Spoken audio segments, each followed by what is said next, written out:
वो चाय फिर भी गर्म होकर सामने वाले को तरोताजा कर देती है। ऐसा आप लोगों का मानना, मेरा मानना नहीं, ठीक है ना।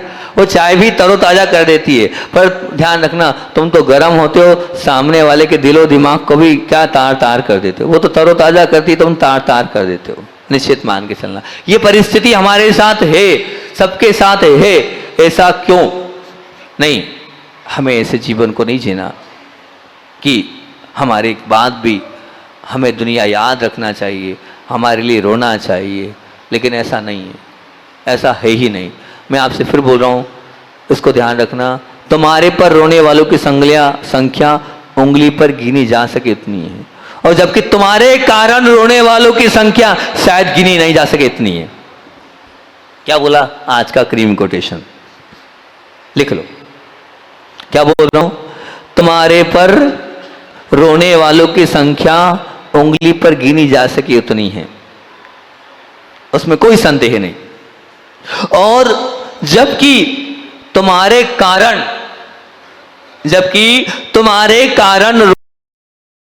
रोने वालों की संख्या शायद गिनी ना जा सके इतनी है। तुम्हारे कारण कितने लोगों ने आंसू बहाए, तुम्हारे कारण समझ रहे हैं, मतलब क्या तुमने व्यथा दी है, तुमने पीड़ा दी है, वो वाला रोना कह रहा हूं, गलत मत ले लेना। हाँ, कौन सा रोना, कितने लोगों को तुमने रुलाया है पीड़ा के माध्यम से, कष्ट के माध्यम से, सामने वाले की अपेक्षा नहीं पूरी करी है, तो उसकी भी तो लिस्ट बनाओ कि हाँ मैंने जीवन में इतने लोगों को रुलाया है। अपनी खुद के स्वयं के अंदर की किसके स्वार्थ के कारण मैंने कितने लोगों को रुलाया है। बहुत सारे लोग आपकी इस लिस्ट में आ जाएंगे और आप खुद बता देंगे कि हाँ महाराज जी, मेरे कारण भी बहुत सारे लोग रोए हैं और बहुत सारे लोगों को मैंने अपने जीवन में रुलाया है। और वो जो आपने जिन को आपने रुलाया है, निश्चित मान के चलना, आज नहीं तो कल जिसको रुलाया है, आज नहीं तो कल मान के चलना, जितना रुलाया है उसका मतलब हमारे यहाँ आता है, अभी हाल कर्मकांड पढ़ रहे हैं, क्या होता है उसमें, असंख्यात गुणा। कितना मिलेगा, असंख्यात गुणा मिलेगा। मैंने कब किया, अरे तूने ही किया, अरे और कोई थोड़ी बाहुले, तूने ही किया है, दूसरा कोई नहीं करने वाला है।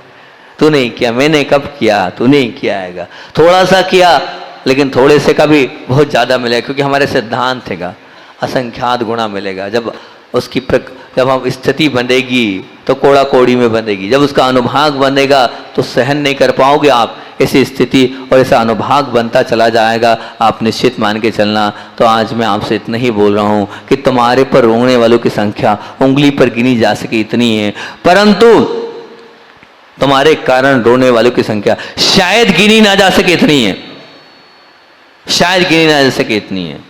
निश्चित होगा, अगर आप कैलकुलेशन करोगे तो आपके सामने परिणाम आएंगे, और परिणाम आप देखेंगे तो आप खुद आश्चर्यचकित हो जाएंगे कि हमारा जी आप बात तो बिल्कुल सही बोल रहे हैं। क्योंकि क्रोध आवेश का परिणाम हो सकता है, सुनना, क्रोध आवेश का परिणाम हो सकता है, परंतु बैर तो व्यक्ति के प्रति दुर्भाव के बिना संभव नहीं है।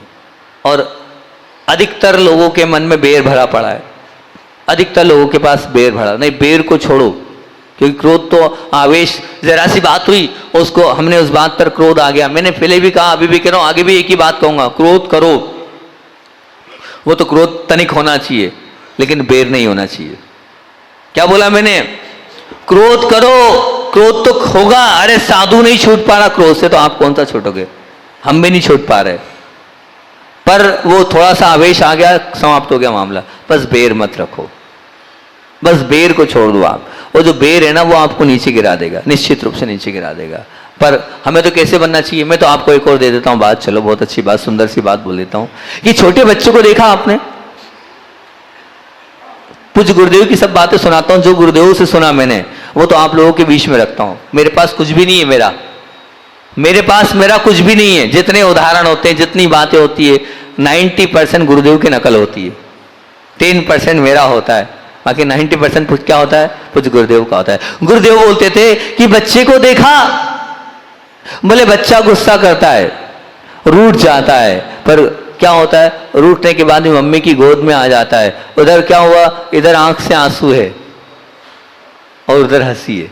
इधर आंसू टपक रहे हैं और हंसी। क्या कारण ऐसा, क्यों ऐसा है? उसका कारण ये, उसकी बुद्धि भी विकसित नहीं हुई है, उसका मन अभी वक्र नहीं हुआ है, उसको भी अहम का पता नहीं है, इसलिए वो है एक पल में रो रहा है तो एक पल में हंस रहा है। 3 बातें बता रहा हूं उस बच्चे के लिए। क्या बता रहा हूं? उसकी बुद्धि अभी वक्र नहीं हुई है, टेढ़ी नहीं हुई है, वो समझ नहीं रहा दुनियादारी क्या है, उसका मन जो है वो वक्र नहीं हुआ है, और साथ साथ में मैं पना अभी उसके अंदर नहीं है, अहम पना उसके अंदर नहीं है। इस वजह से वो हंस रहा है और हंसते हुए वो खेल रहा है। काश अगर हम लोग उस बच्चे के जैसे हो जाएं। आचार्य इसको बोलते थे यथाजात मुनि मुद्रा। यथाजात का मतलब क्या? जब बच्चा होता है तो यथाजात होता है, ऐसे मुनि मुद्रा होती है, बच्चे की भांति, बालक के भांति होती है। मैं तो सबको चुनौती दे रहा हूं, आप बच्चों की तरह क्रोध करो। मना नहीं क्रोध करने के लिए, बच्चों की तरह क्रोध करो। क्रोध करते इधर रो रहे हो और उधर जो है आंसू पोंछ लो, ऐसा क्रोध करो। ऐसे क्रोध करने में कहीं कोई भी मनाही नहीं है। अगर ऐसा क्रोध हो भी रहा है तो कहीं इसमें उसके लिए मैं नहीं दे रहा हूं, बिल्कुल मैं तो चुनौती दे रहा हूं, खूब क्रोध करो, लेकिन बच्चों के जैसा क्रोध करो।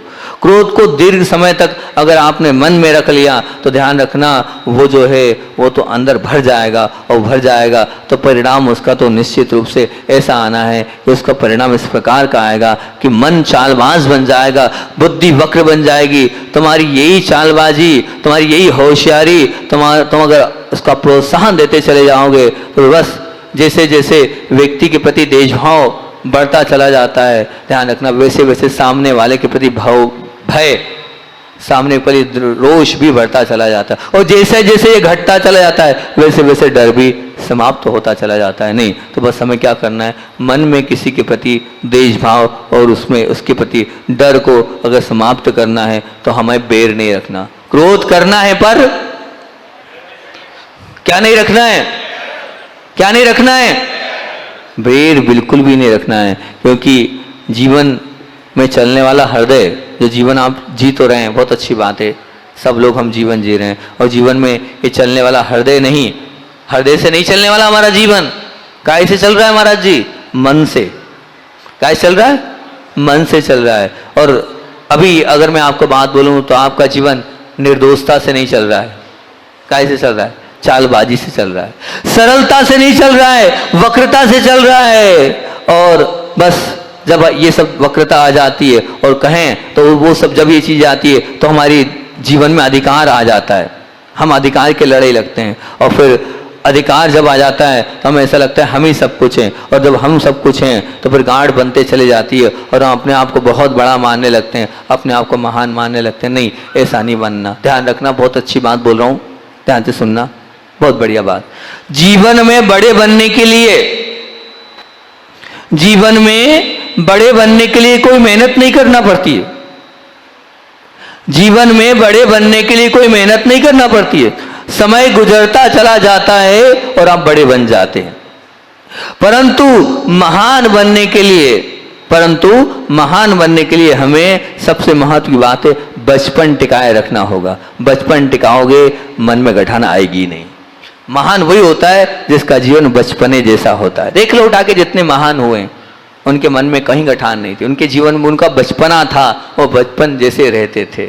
महात्मा गांधी को देख लो आप, गुरुदेव को देख लो आप, और भी अन्य अन्य महान लोगों को देख लो, उनके जीवन में गठान नहीं थी, उनका जीवन बचपन जैसा था। भले ही आप बड़े हो चुके हो मगर बचपन को टिकाए रखो। हो सकता है ऐसा करने के बावजूद तुम्हें क्रोध, वो जो क्रोध है उस क्रोध के शिकार आप बन बैठो, परंतु बैर की कृति, बैर की प्रवृत्ति, बैर की वृत्ति के शिकार हमें नहीं होना है। एक प्रश्न हो सकता है आपका, बहुत अच्छी एक और बात बोल देता हूँ, याद आ रही है तो आ जाती है, तो आपके पुण्य से याद आ जाती है कि एक और बात सुन लो बहुत ध्यान से। कि प्रश्न मेरा देखो ध्यान से है, और जो अभी हाल जैसा उत्तर है वैसे उत्तर आपको देना पड़ेगा, ठीक है। प्रश्न है कि व्यक्ति की कोई गलती हो गई, गलती सबसे होती है, अब उस गलती को भूलकर हंसना चाहिए या उसकी गलती को याद रखकर उसे सबक सिखाना चाहिए? उत्तर दीजिए। किसी से गलती हो गई और उस गलती को सुनकर देखकर हंसना चाहिए या थोड़ा बहुत सबक सिखाना चाहिए? बोलो ना। कितने लोगों का क्या समर्थन है? आपका ये भाव हो सकता है, महाराज जी सामने वाले ने गलती करी है और गलती को अगर मान लीजिए हमने भूल दिया तो नुकसान तो हमारे होगा, जबकि गलती के बदले अगर हम उसे सबक सिखा देंगे तो भविष्य में हमें नुकसान नहीं होगा, इसलिए हमें सबक सिखाना चाहिए, है ना? ऐसा आप बोलोगे, है ना? ये आपकी वक्र बुद्धि इस प्रकार से बोलेगी। ठीक, कोई बात नहीं, बहुत अच्छी बात है। अब मेरा दूसरा प्रश्न, ये सब लोगों ने समर्थन ऐसा ऐसा किया था, वो बहन ने भी समर्थन किया था, उस बहन ने भी किया था, बहुत सारे लोगों ने समर्थन किया था, ठीक है ना? हाँ, देख सबके चेहरे पढ़ लेता हूँ मैं, ता तो आता है मुझे, सब लोगों ने आपने समर्थन किया। अब मेरा दूसरा प्रश्न, अब ध्यान रखना, जितने लोगों ने इसका समर्थन किया तो वो ध्यान कान खोलकर सुन लेना मेरी बात को। प्रश्न ये है, मेरा दूसरा प्रश्न ये है, किसी की गलती के बदले में तुम उसे जो सजा दे रहे हो, है ना, कि वो गलती कर रहा है, अब तुमसे अगर वो गलती हो जाए तो तुम अपने आप को सजा देते हो? तुम दूसरे को गलती की सजा दे रहे हो, बहुत अच्छी बात है, लेकिन गलती जब तुमने करी है तो क्या तुम उसकी सजा देते हो नहीं देते हो? बोलो ना। उसकी गलती की सजा तो तुम दे रहे हो, लेकिन जब तुम गलती करते हो तो क्या तुम अपनी उस गलती की सजा तुम देते हो? मेरा प्रश्न, अभी बहुत अच्छे से किसी इनने कहा था हाँ वो गलती करेगा तो समर्थन हो जाएगा, फिर और गलती करेगा, इसलिए अपने को गलती की सबक सिखाना चाहिए। अपने आप को भी आप सबक सिखाओ ना। जब सामने वाले की गलती को तो मैं माफ नहीं करूंगा, तो फिर भैया अपने आप की गलती को भी आप क्यों माफ कर रहे हो? बिल्कुल हरगिज नहीं होना चाहिए। आपका जीवन सच्चा है और अच्छा है, तो जैसा आप सामने वाले के लिए कर रहे हैं वैसा आप अपने वाले के लिए करिए। गलती यदि सजा के लायक हो तो आप माफी तो सजा दो, मैं मना नहीं कर रहा हूं, माफी के लायक हो तो माफी। तो गलती जैसी हो वैसे, जैसे सामने वाले के साथ आपने व्यवहार किया है वैसा अपने साथ भी आपको व्यवहार करना चाहिए। लेकिन मन की चालबाजी है, स्वयं वो सबके बीच में अपने आप को निर्दोष साबित करता है और दूसरों को वो आरोपी के कटहरे में खड़ा करता है। वो सबक सिखाना ही उसके मन की एक चालबाजी है कि वो दूसरों को सबक सिखाना चाहता है, पर ये बात ध्यान रखना ये ठीक बिल्कुल नहीं है। मैं बस आपसे यही कह रहा हूं कि जैसे आप दूसरों की गलती पर सजा देने की बात कर रहे हो, अपनी गलती पर भी आपको सजा लेनी चाहिए। देने का अधिकार है, आप बड़े हो, मैंने मान लिया घर के आप बड़े हो, बिल्कुल स्वीकार है, तो पहले आप लो। हमारे गुरुदेव पहले सजा स्वयं लेते थे, उसके बाद देते थे, ऐसा उनका जीवन था। डिंडोरी में विहार करके गए और स्थिति ऐसी थी कि कहीं स्थान नहीं मिला भोजन आहार लगाने का, तो श्रावक लोगों ने प्लाई बिछा दी हरी के ऊपर और वहां शुद्ध भोजन बना दिया, अलग अलग वो बना दिए, टेंट बना दिए। आचार्य श्री को इतना विकल्प, इतना विकल्प, इतना विकल्प, क्या हो रहा है, क्या हो रहा है, कैसे होगा, कैसे होगा। पर अब अगर मैं भी अंतराय करता हूं तो पूरे संघ अंतराय कर देगा। वहां उनका मनोभाव ये था। वो आए, आने के बाद उन्होंने कुछ नहीं बोला। डिंडोरी जैसे शहर में पहली बार गए और अगले दिन उन्होंने उपास कर लिया। सबने पूछा क्या हो गया? बोले ऐसा है, वो हरि पर वहां पर आहार हो गए थे, अब मैं मान लीजिए मैं बैठता तो पूरा संघ का उपास हो जाता, तो इसलिए मैंने तो आहार जो थोड़ा बहुत किया कर लिया और आधे से कम आहार किए, 25% आहार हुआ और अगले दिन उपास कर लिया। पहले खुद सजा लेते हैं और कहा देख लेना आप अपने हिसाब से, आप लोगों को जब अनुकूलता हो जब आप लोग उपास कर लेना, मैंने तो मेरे हिसाब से कर लिया। पहले सजा स्वयं लेते हैं, तब दूसरों को सजा देने की बात करते हैं। विचार करना, इतनी दूर से बिहार चल रहा था, पैदल चलते चलते आ रहे थे, अमरकंटक का बिहार था, थकान अलग थी, उसके बावजूद क्या किया उन्होंने? आधे से भी कम आहार किया और अगले दिन उपवास कर लिया। ये कहलाती तपस्या है। ये कहलाता है कि शरीर के प्रति कोई मोह नहीं है, रसना इंद्रिय के प्रति कोई भी किसी बार हुआ। चर्या ही प्रमुख है हमारे नजर में। हमारे लिए, मेरे लिए नहीं, मुझे गुरुदेव के लिए, मेरी इसी प्रकार की कोई मानसिकता नहीं है, मेरी इतनी अच्छी चर्या नहीं। वो गुरुदेव की चर्या ही महान थी। उस चर्या के अनुसार गुरुदेव चलते थे। पहले स्वयं सजा लेते थे, फिर दूसरों को सजा देते थे। आप लोग वैसे हैं या नहीं, मैं आपसे यही पूछ रहा हूँ बार बार। गुरुदेव को बार बार याद करते हो, जयकारा करते हो। गुरुदेव पहले अपने आप को पनिशमेंट देते थे और फिर उसके बाद दूसरों को उसी बात पर समझाते थे, बताते थे। हम वैसे हैं कि नहीं? दूसरों को बोलने के पहले आप अपने आप को भी उसी प्रकार की सजा दोगे तो निश्चित रूप से मान के चलना आप महान कहलाओगे। नहीं तो आपने देखा है ना वो हॉकी देखिए, हॉकी मैं खेलता था बचपन में, वो हॉकी अगर आपने देखी हो तो उसकी स्टिक केवल क्या करती है, वो जो उसकी स्टिक होती है वो फटकारने का ही काम करती है, उसके अलावा फटकारने के अलावा कोई काम नहीं है। हॉकी जो है वो मारने का ही काम करती है, उसकी जो स्थिति होती है वो सीधे मारती है। बस आप भी हॉकी के जैसे सब मारते ही मारते हो, स्टिकें लगाते रहते हो, तो आपका जीवन अशांतमय ही बना रहेगा, आक्रामक ही बना रहेगा और जल्दबाजी में ही आपका जीवन सतत अधीर बनता रहेगा। नहीं, बिल्कुल भी नहीं, हमें वैसा जीवन बिल्कुल नहीं बनाना है, अच्छा जीवन बनाना है। तो सामने वाले की गलती के प्रति हमारी हंसी ये शक्तिशाली जवाब भी है और शक्तिशाली हथियार भी है। फिर से बोलूं, क्रीम कोटेशन, आज तो एक से एक क्रीम कोटेशन निकल रहे हैं। क्या बोल रहा हूं, सामने वाले की गलती के प्रति हमारी हंसी ये शक्तिशाली जवाब भी है और शक्तिशाली हथियार भी है। उसने गलती कर दी, आप तो मुस्कुरा दो। क्या बोल रहा हूं, उसने गलती कर दी, आप तो मुस्कुरा दो। ये क्या हो गया, ये अपने आप में शक्तिशाली जवाब भी हो गया और एक प्रकार से शक्तिशाली हथियार भी हो गया। किसी व्यक्ति के गलत बर्ताव के जवाब में यदि तुम्हारे चेहरे पर हंसी आ गई, समझ लेना बहुत बड़ा काम कर लिया। आप तो यूं ही बिना उसके सर्वथा विजेता हो गए।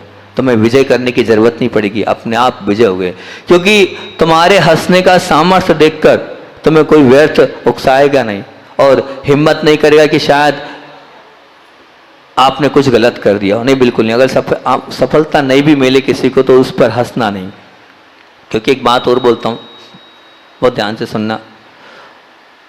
भोगते रहकर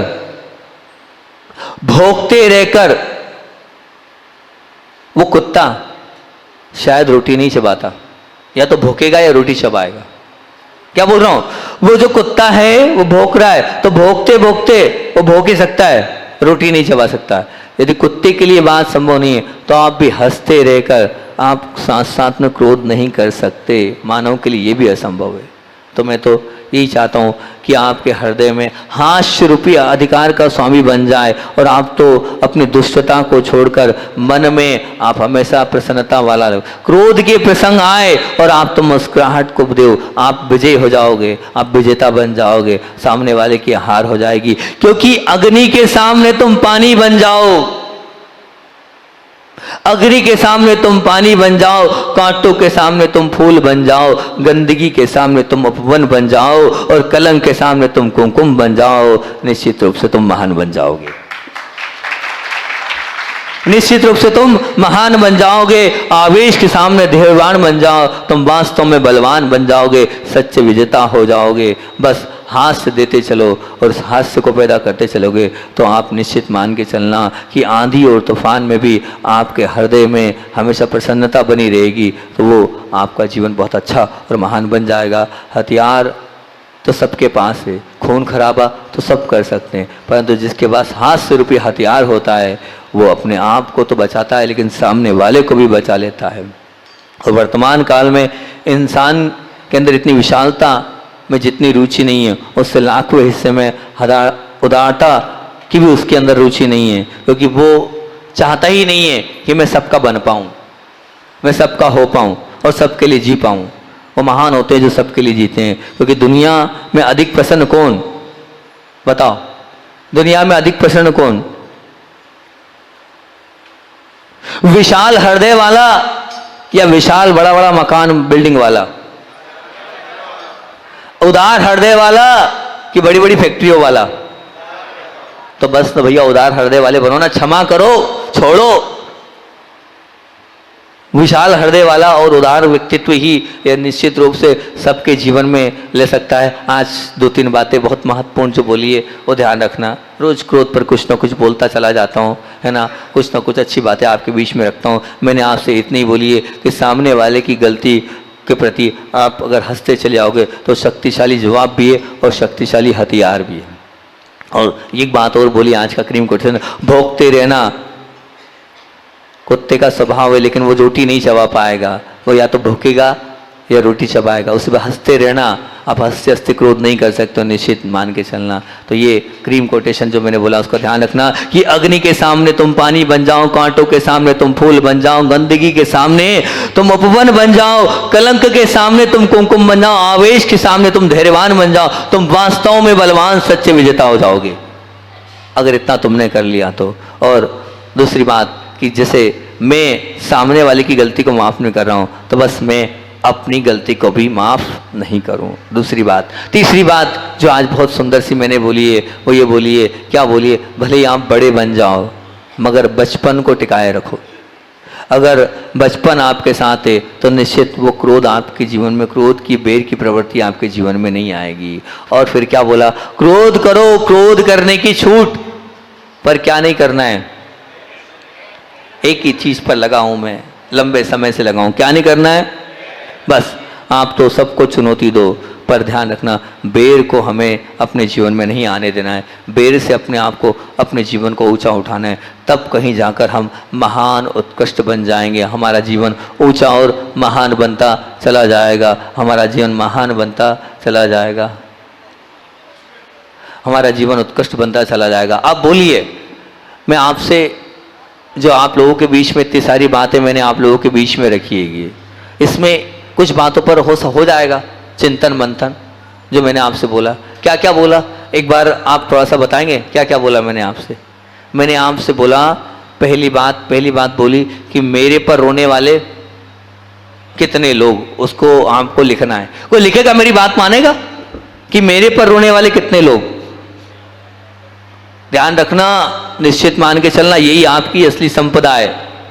जो व्यक्ति आप पर रो रहा है, जो आपके दुखों में आपके साथ खड़ा है, जो आपकी पीड़ाओं में कहा कोई बात नहीं, चिंता नहीं करना, मैं हूं, वो आपकी सच्ची संपदा है। उस सच्ची संपदा को आपको पकड़ना है। उस संपदा को कोई बता, अच्छा कोई है ऐसा एक आध जना जो बता के लाएगा एकदम रिसर्च करके कि हाँ मेरे पर रोने वाले इतने लोग हैं, कोई काम करेगा, बताएगा? है क्या हो गया? हमारे अध्यक्ष जी के छोटे भैया बोल रहे हैं, मैं बताऊंगा, बता लोगे हैं? कुछ बोलना है उनको, बोलना है तो बहुत अच्छी बात है कि, क्योंकि निश्चित मान के चलना, सच कह रहा हूं, मैंने जो आपसे आज यहाँ बात बोली है, इस बात को कम से कम पूर्ण कमिटमेंट के साथ रखना। क्या बात बोली है मैंने आपसे? मैंने आप लोगों से ये बात यहाँ बोली है कि कम से कम मंदिर में तो हम क्या नहीं करेंगे, मंदिर में तो कम से कम क्रोध हम नहीं करेंगे। इतना ही हो जाएगा तो मैं मान लूंगा कि मैंने तो क्या नया इतिहास बना लिया, ज्यादा बड़ा नहीं। इतना ही हो गया तो मैं मान लूंगा मैंने यहाँ पर एक नया इतिहास बना लिया। रोज रोज तो कहता हूँ नया इतिहास बनाने को मिला है चातुर्मास, नया इतिहास बनाने को मिला है चातुर्मास, तो अपने आप में नया इतिहास बनता चला जाएगा। एक बात और आप लोगों के बीच में पहले रख दूं क्योंकि भूल जाऊंगा, फिर उसके बाद बात तो करनी है कि पूज्य गुरुदेव ने इतनी सुंदर सुंदर कृतियां लिखी है, और उन कृतियों में जो अभी संभव सागर जी महाराज जी के माध्यम से लिखकर बाहर आई, ये जो शब्द आप देख रहे हैं, देखो मेरी तरफ, इधर देखो ध्यान से, ये शब्द देख रहे हैं, ये किसके लिखे हुए हैं? ये जो शब्द हैं ये पूज्य गुरुदेव की राइटिंग है। ये जो शब्द हैं ये पूज्य गुरुदेव के द्वारा लिखे हुए शब्द हैं।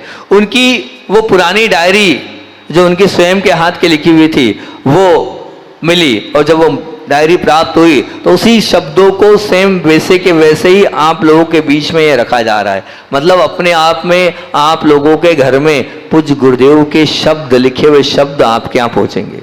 तो मैं चाहता हूँ पूज्य निश्चिम सागर जी, निरापक मुनिराज संभव सागर जी का वहाँ से आदेश है कि सब घरों में गुरुदेव की वाणी पहुंचना चाहिए, गुरुदेव के शब्द पहुंचना चाहिए। तो ये गुरुदेव की वाणी और गुरुदेव के शब्द शायद 3 भाग में पूरी कविताएं, और ये मार्मिक है।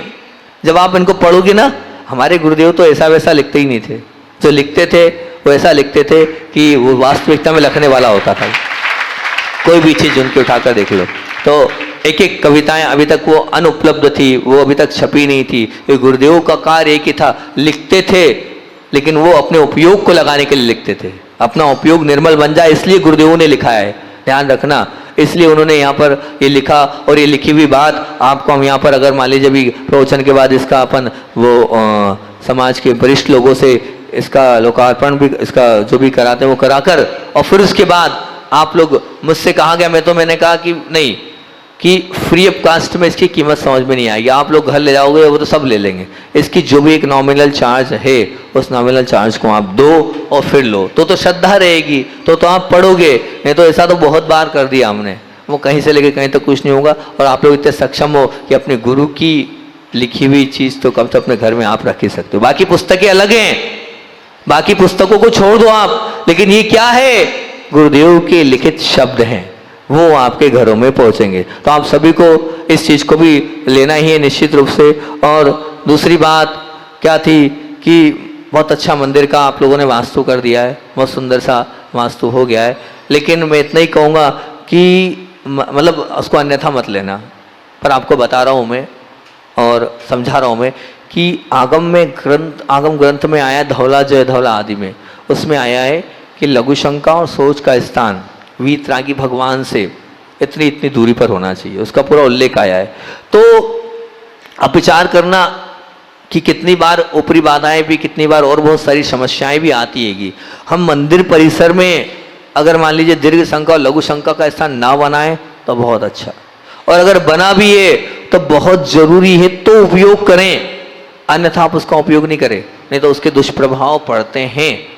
आप मान के चलना, उसके दुष्प्रभाव आपके जीवन में पड़ेंगे, तो आप उसको बहुत व्यवस्थित रूप से समझते हुए उसका उपयोग करेंगे तो बहुत अच्छी बात है। नहीं तो अगर आप उसका इस प्रकार से उपयोग करेंगे तो अगर आपके साथ कुछ घट जाए तो फिर आप बोलना मत क्यों घट गया और क्यों ऐसा हो गया, क्योंकि निश्चित रूप से हर एक मंदिर के रक्षक देवी देवता होते हैं, इतने असंख्यात देवी देवता हैं, हर एक परिसर में देवी देवता हैं, वो देवी देवता आपको हैरान परेशान कर सकते हैं। अगर आप अपने घर से वो सब चीज़ ला रहे हो, यहाँ किसके उपयोग किए, वो कौन देखेगा उसको, कौन पढ़ेगा उसको, कौन समझ रहा है उसको। अगर आप लोग ऐसा कर रहे हैं तो ठीक नहीं कर रहे हैं। नहीं, घर आप अपने दिवाली की सफाई में जो जो वस्तु, जो जो द्रव्य सामग्री निकलती है, मैं आपको पता दे रहा हूँ, इकट्ठे करें, आप एक साथ को एक वो बना लें, बीना में भैया जी हैं, संदीप भैया, वहाँ भिजवा दें, वो जनवाणी को वहाँ वापस से प्रिंट भी करते हैं, वापस से व्यवस्थित भी करते हैं, आप वो कार्य करें। लेकिन ध्यान रखना, कोई भी मंदिर में ला के नहीं रखना, ठीक ना। और अगर मंदिर में लाना है ना, कोई बात नहीं, एक कागज की कीमत 10 रुपये मंदिर का किराया लगेगा, जितने कागज की पुस्तक हो उतने रुपये डाल देना, फिर मंदिर संभाल लेगा, कोई दिक्कत नहीं। ये मैंने यहाँ का वो रेशो फिक्स किया है, एक कागज की कीमत 10 रुपये किराया लगेगा, समझ गए ना आप। जैसे भगवान रखते तो वो निछावर राशि रखते ना, नहीं रखते निछावर राशि, हम भगवान रखो 2 लाख 5 लाख, वो अलग अलग निछावर, तो आप जनवाणी रखो, निछावर राशि लगेगी उसकी, समझ लेना। एक पेज की 10 रुपये, ज़्यादा हो रही क्या, कम कर दूँ, ठीक है। एक पेज रखो 10 रुपये, मंदिर पे हमें हिसाब नहीं चाहिए, ईमानदारी से 10 रुपये डालो, जनवाणी विराजमान कर दो, क्योंकि देव शास्त्र गुरु तीनों पूजनीय है, वो माँ जनवाणी है, वो भी पूजनीय है, उसको रखने का भी चार्ज लगेगा। चार्ज नहीं है, एक प्रकार से चार्ज मत मानना, वो तो एक निछावर राशि है, ठीक है ना, एक निछावर राशि देख रेख में लगेगा। अगर रखना है छूट 10 रुपये पेज के हिसाब से आप रख जाना, मेरी तरफ से कोई मनाही नहीं है, दोनों हाथ से आशीर्वाद है। और नहीं तो भैया आपका कर्तव्य है कि हम मंदिर को भी व्यवस्थित करें, पंपलेट जितने आए थे उनको व्यवस्थित करें, उनको बांधे बूंदे और दूसरी जगह जहाँ होता है वहाँ उसको पहुँचाएं, ये आपको व्यवस्था करनी है। अब आप ये व्यवस्था तो नहीं कर रहे हो, यहाँ की व्यवस्था बिगाड़ रहे हो। ये कार्य, मेरा प्रश्न, ये कार्य योग्य है आपके मंदिर में लाना चाहिए आपको, अपनी मगजमारी यहाँ रखना चाहिए क्या, ये विवेक है आपका, ये आस्था है आपकी, ये श्रद्धा है आपकी? नहीं, ये गलत है, बिल्कुल गलत है। ऐसा कार्य बिल्कुल भी नहीं होना चाहिए। मंदिरों में किसी प्रकार की कोई भी सामग्री नहीं आना चाहिए, यही हमारा भाव है। इतनी बात रखते हैं। और क्रोध की बात तो अपनी हो गई है, आप उस क्रोध को ध्यान रखना, समय अपना हो गया। गुरुदेव के तो बहुत सारे संस्मरण हो ही गए, कोई नया संस्मरण कल सुना। महामुनि राज की